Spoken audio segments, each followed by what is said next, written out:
Hello world, from whichever time zone you're catching me from, my name is MD90. Welcome to my YouTube channel. If you're not subscribed to the channel, make sure you hit that subscribe button, turn on the bell notification to all so that you do not miss the uploads that come up. And the easiest way for you to navigate the channel is to head to the playlist. You'll find videos curated for you based on your interest. So if you're interested in the Kutika podcast, you'll find a playlist for that. For news and trends, there's a playlist for that. Exclusive with MD90, a bunch of playlists that are created based on your interest. So the easiest way to navigate the channel is head straight to the playlist and you'll find what you're here for. Consider becoming a member of the channel. Right next to the subscribe button is the join button. You click on the join button so that you can become a member of the channel. You support the team on the production and a number of things that we're doing here, and we appreciate that.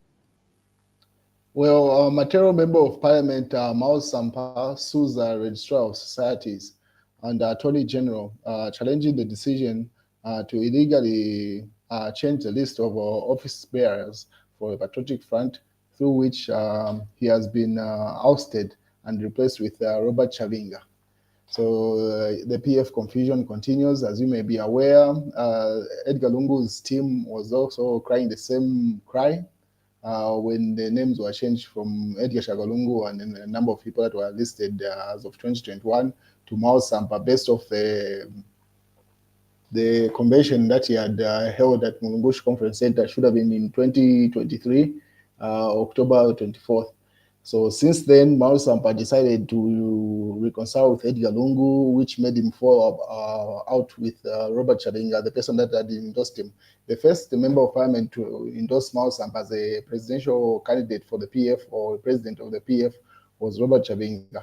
But because of that move, Miles Sampa going back to Edgar Shagalungu, they fell out, and Chavinga challenged him, and so Miles Sampa sued the Registrar of Societies for that change.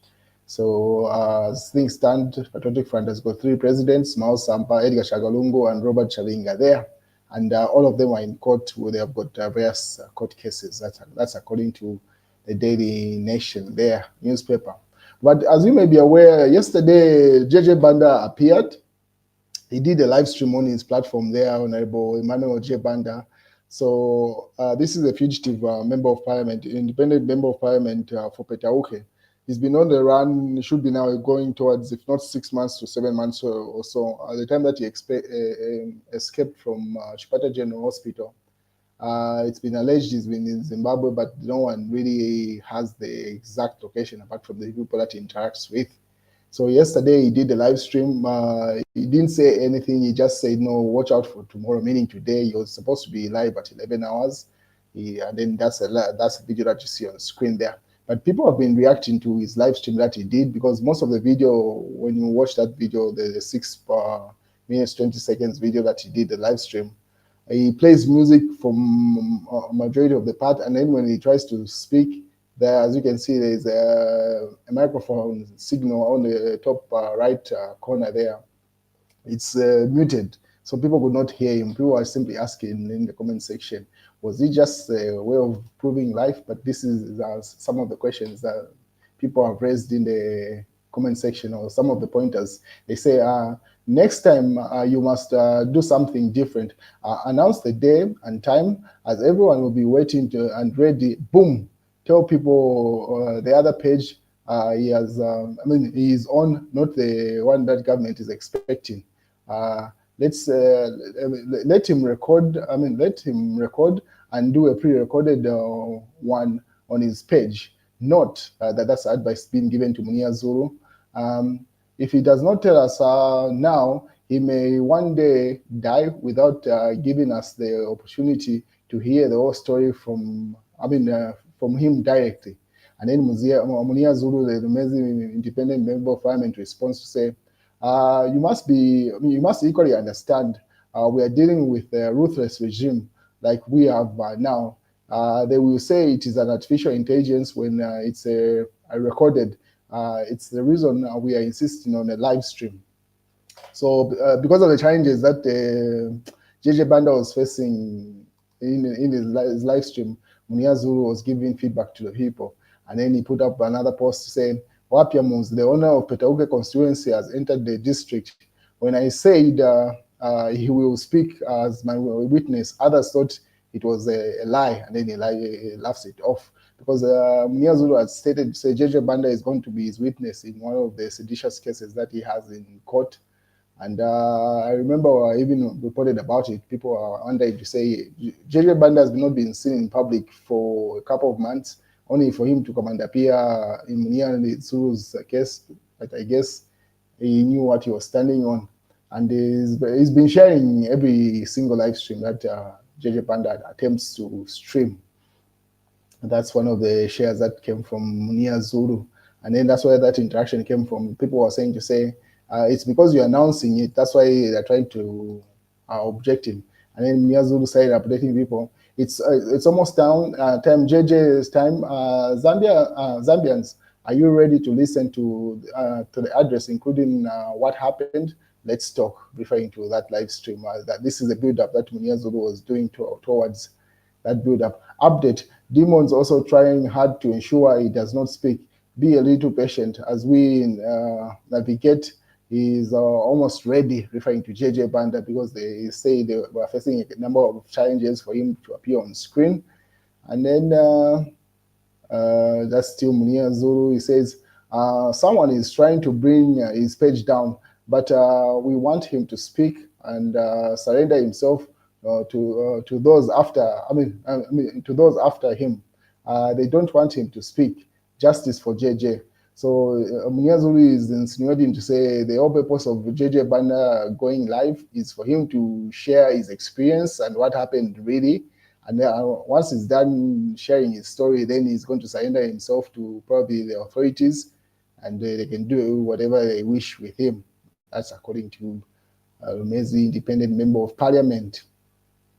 But Skat Chansa Katanta, this is pretty much Zakado, the guy behind the Zakado, the cartoons. He raised a number of issues with regard to JJ's stream. So he says, this is Zakado. He says, I was curious why a boastful and pompous fugitive would go live without defending himself. After closely examining the sound and the video, I realized that they were pre-recorded and played on a device while another was live.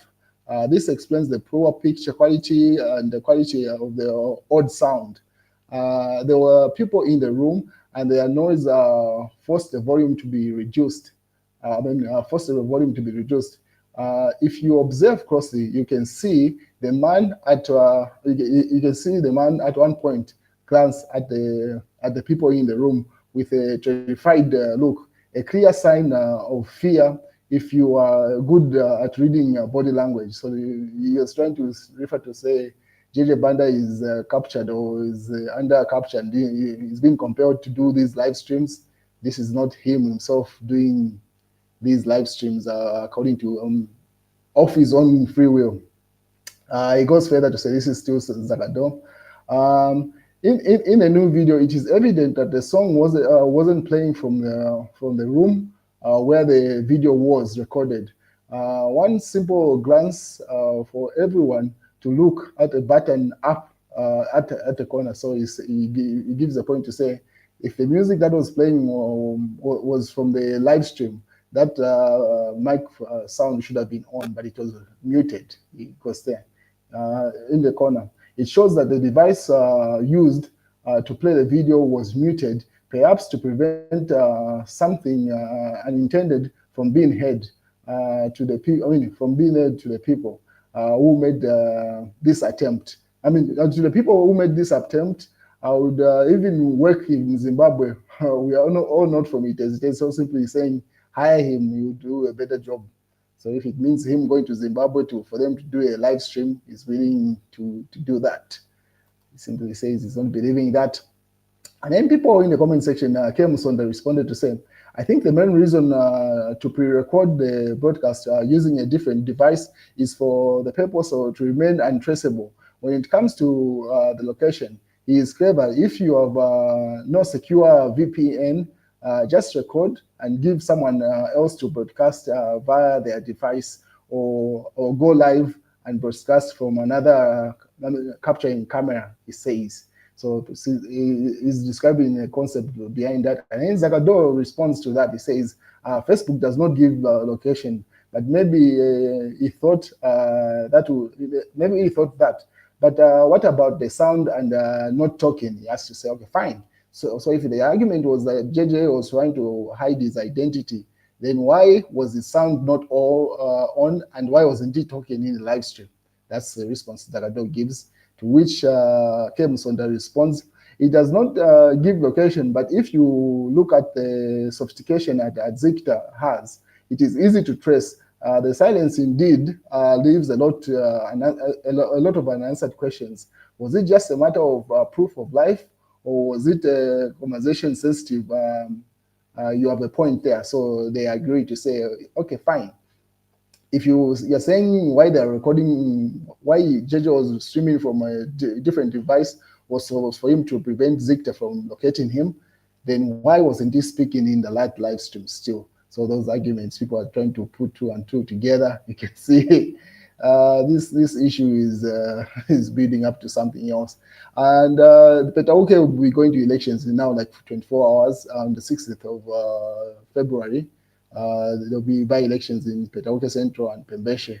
So probably if he intends to speak, he has to speak now if he wants to have an effect on those elections. I'm pretty sure he might attempt to go live again today, right before the elections. If not, then we wait and see how that plays out. And then Munia Zulu goes further to say, there is a political prostitute, PF member of parliament, who is now insulting Edgar Chagalungu. You know why? He is a crook who owes government money. He does not even pay his own workers their salaries. This is someone who will not be coming back to parliament because he is undesirable by the people. I have been informed that he is trying to get adopted by the United Party for National Development, UPND, in 2026. But the problem is that the people don't want him. The people don't want him anymore. He's a member of parliament, dark in complexion.